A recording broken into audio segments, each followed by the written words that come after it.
Keksalarni e'zozlash xalqimizga xos bo'lgan ezgu fazilatlardan biridir. Yurtimizda keksa avlod vakillarini har tomonlama qo'llab-quvvatlash, oila va mahallalarda tinchlik, osoyishtalikni ta'minlash, yosh avlodni kattalarga hurmat ruhida tarbiyalash masalalari hamisha e'tiborda. Ularning hayot yo'li avlodlarga ibrat maktabidir. Bobo-buvilarimiz bilan xonadonimiz fayzli, duolari bilan yo'limiz ravondir. Yakkabog' tumani Tatar mahalla fuqarolar yig'ini hududidagi Kaltaqo'l qishlog'i nafaqat o'zining betakror manzaralari, toza havosi, musaffo havosi, bog'lari bilan mashhur, balki nuroniylarga ko'rsatadigan hurmat e'tibori bilan namuna bo'la oladi. Ayniqsa Navro'z bayramida bu qadriyatlar yanada bo'y ko'rsatadi. Bu yerda shunday an'ana borki, har yili bahor kelib, yangi mavsum boshlanishi bilan albatta qishloq nuroniylari yig'ilib, bobo dehqonlarga mehnat mavsumi barokatli kelishini tilab duo beradilar. Ularning yo'l yo'riqlari, pand nasihatlari bilan boshlanadigan mehnat mavsumi, to'y mavsumi yoyinki barcha jarayonlar tadbirli, tartibli va omadli o'tadi. Bu yil ham qishloqda Navro'z bayrami katta ko'tarinkilik bilan nishonlandi.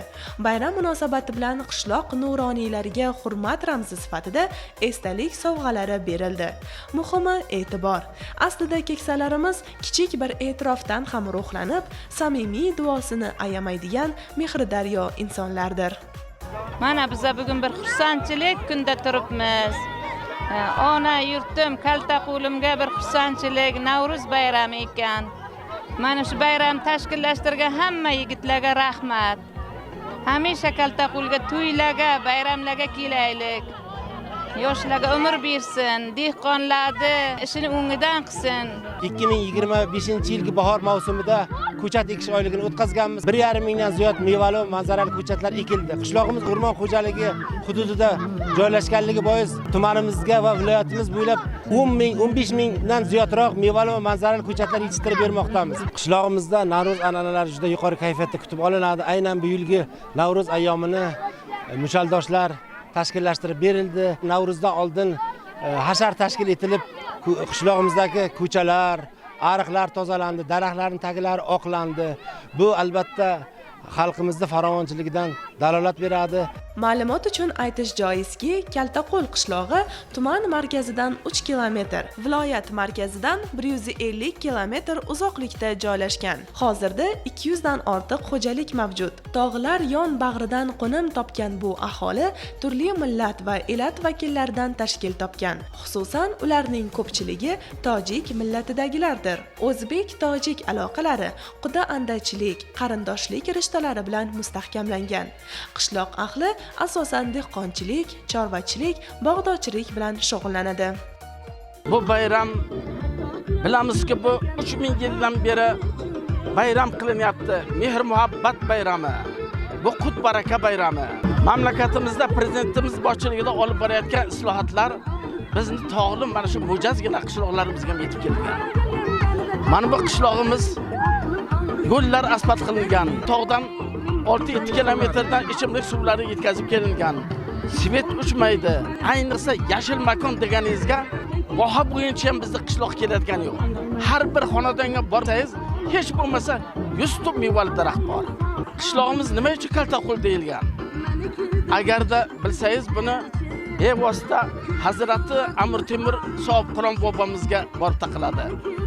Payg'ambar Ravshanov o'zini manbalariga asoslanib Sohibqiron shu jangdan yoshlikka qaytayotgan vaqti Kaltaqo'l qishlog'iga kelib, mana shu tog'ning tepasiga turib aytgan ekanki, endi dushmanlarning qo'li kaltalik qiladi, bizga yetolmaydi. Shundan buyon bizning qishlog'imiz Kaltaqo'l bo'lib keldi. Kaltaqo'l qishlog'idagi Navro'z bayrami eski an'analar asosida o'tkaziladi. Davraga ajdar ramzi taklif etilgan ham bejiz emas. Sharqona taqvimga ko'ra 2024-yil muchalli ramzi bo'lgan ajdarga yil omadli va barokatli o'tgani uchun rahmat aytilib, uni hurmat bilan kuzatishadi. 2025-yilgi muchal ilon ekanligi yig'ilganlarga tanishtirilib, mehnat mavsumining o'zgacha o'tishi uning xususiyati bilan bog'lanadi. Ramzga xos donolik, xotirjamlik yil davomida hukmron bo'lishiga umid qilinadi. Navro'z bayrami respublikamiz bo'yicha barcha hududlarda nishonlanadi kabi bizda ham shu eng chekka qishlog'imiz bo'lgan Kalta qishlog'ida nishonlanyapti. Xalqimiz shod-xurram, hamma farovon, hamma yashash umidida, hamma o'z hayotidan mamnun. Yil boshidan avvalo bayram bilan boshlanib, mana yoshlarimiz, mehnatkashlarimiz, keksalarimizdan duo olib ish boshlashadi. Ilgari bizda urf bo'lgan ilgari.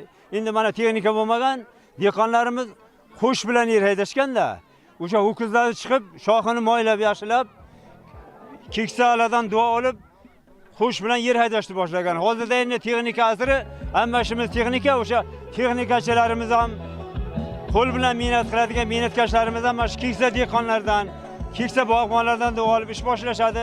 Hammasiga biz omad tilaymiz. Kaltaqo'l qishlog'ida keksa yoshdagilar ko'pchilikni tashkil etadi.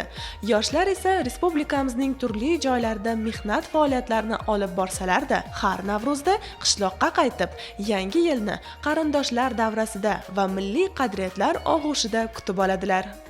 Bizning bobolarimiz avvaldan mehnatkash, chorvachilikka, dehqonchilikka, turli xil kasb egalariga ega bo'lib kelgan. Mana bobolarimizni an'anasini davom ettirib kelyapmiz.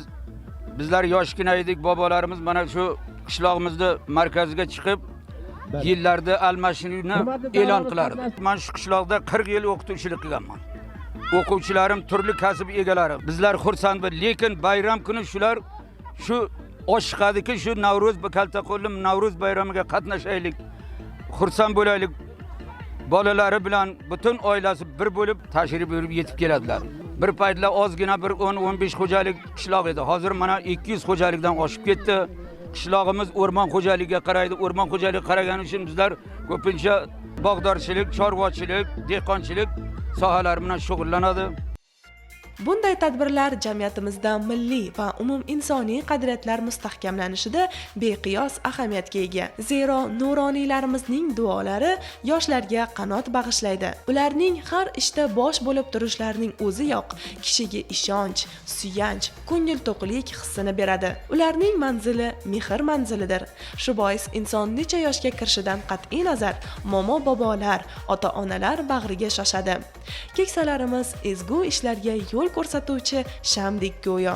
Kattalarga hurmat ko'rsatilgan yurtda esa farovonlik bardavom bo'ladi.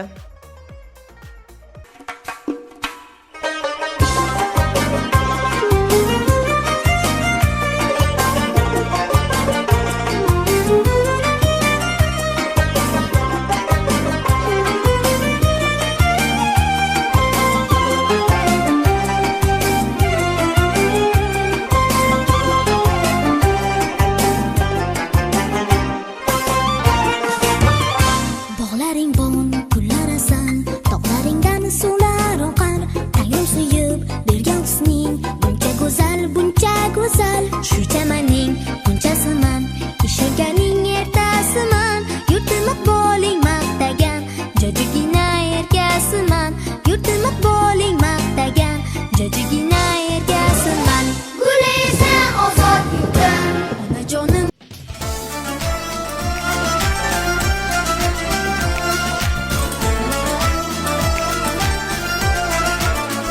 Sayil bayrami hammalaringizni mana shu qishloq bayram bilan chin yurakdan samimiy Navro'z kelibon jumlay jahon nozlana nozlana nozlanajakdir. Oftob o'zitib arsa sekin yozlana yozlana yozlanajakdir.